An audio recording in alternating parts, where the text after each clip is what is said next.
রাজধানী ঢাকায় কেজি প্রতি বিক্রি হচ্ছে কোরবানির মাংস। পবিত্র ঈদুল আজহা, আজ পবিত্র ঈদুল আজহা শেষে মহান আল্লাহর সন্তুষ্টির জন্য মুসলমানরা যে কুরবানি দিয়েছিল, সে কুরবানির মাংসগুলো কিন্তু এখানে বিক্রি হচ্ছে। মূলত যারা কুরবানির পর কষাইয়ের কাজ করেছেন, সে কষাইরা বিভিন্ন জায়গা থেকে এই মাংসগুলো সংগ্রহ করে নিয়ে এসে বিক্রি করছেন। এই মুহূর্তে আমরা দেখতে পাচ্ছি, এই মুহূর্তে আমরা রয়েছি গাবতলী এলাকায়।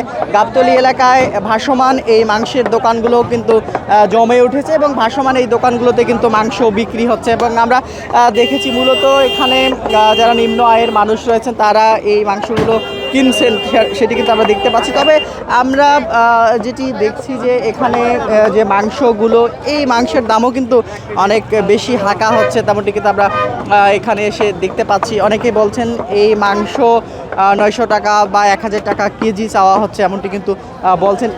তাছাড়াও আমরা এখানে গাবতলীতে দেখতে পাচ্ছি ভাসমান যে মাংসের দোকানগুলো, এখানে কেজির পাশাপাশি ভাগা প্রতিও কিন্তু মাংস বিক্রি করা হচ্ছে, গরুর মাংস বিক্রি করা হচ্ছে। মূলত যারা কষাই ছিলেন তারাই কিন্তু বিভিন্ন জায়গা থেকে নিয়ে এসেছেন। কেমন দাম এখানে? মাংসের নাকি দাম অনেক বেশি চাচ্ছে? দাম মেলা বেশি তো। কত করে কেজি? 700। অনেকে বলছে 900 1000 করে চাচ্ছে। না, আমরা যেটা বেচছি সেটাই বলতে হবে। ভালো মাংসের দাম একটু বেশি। হ্যাঁ, ভালো মাংসের দাম একটু বেশি। 800 900 করে। হ্যাঁ হ্যাঁ, 800 900 করে। আর ভাগা প্রতি কেমনে বিক্রি করতেছেন আপনারা? হ্যাঁ, ভাগাতে কিভাবে বিক্রি করেন? ভাগা 500। ভাগা 500 না? হ্যাঁ ওই থেকে নিয়ে এসেছেন? হ্যাঁ, কোন জায়গা থেকে নিয়ে এসেছেন? রাজশাহী রামদা থানা। এগুলো নিয়ে এসেছেন কোথা থেকে আপনারা? রামদা থানা। মাংসগুলো কোথা থেকে? মাংসই তো রামদা থানা থেকে। দর্শক, দেখাচ্ছিলাম গাবতলীর পরিস্থিতি, যে ভাসমান মাংসের দোকানগুলো, মূলত যারা বিভিন্ন জায়গা থেকে এই মাংসগুলো সংগ্রহ করেছেন তারাই কিন্তু এখানে বিক্রি করতে এসেছেন।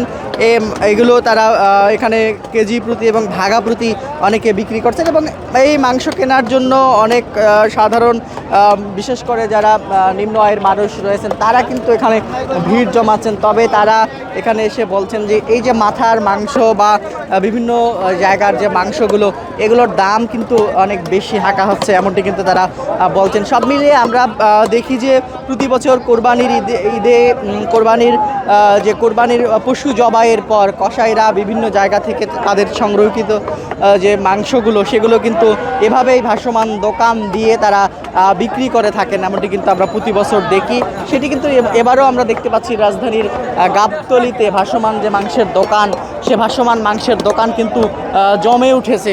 দর্শক, তেমনটি কিন্তু আমরা দেখতে পাচ্ছি। এখানে দেখতে পাচ্ছেন যে শত শত মাংসের দোকানি, ভাসমান যারা দোকানি রয়েছেন তারা কিন্তু এখানে মাংস নিয়ে এসেছেন এবং ক্রেতাও কিন্তু শত শত রয়েছে।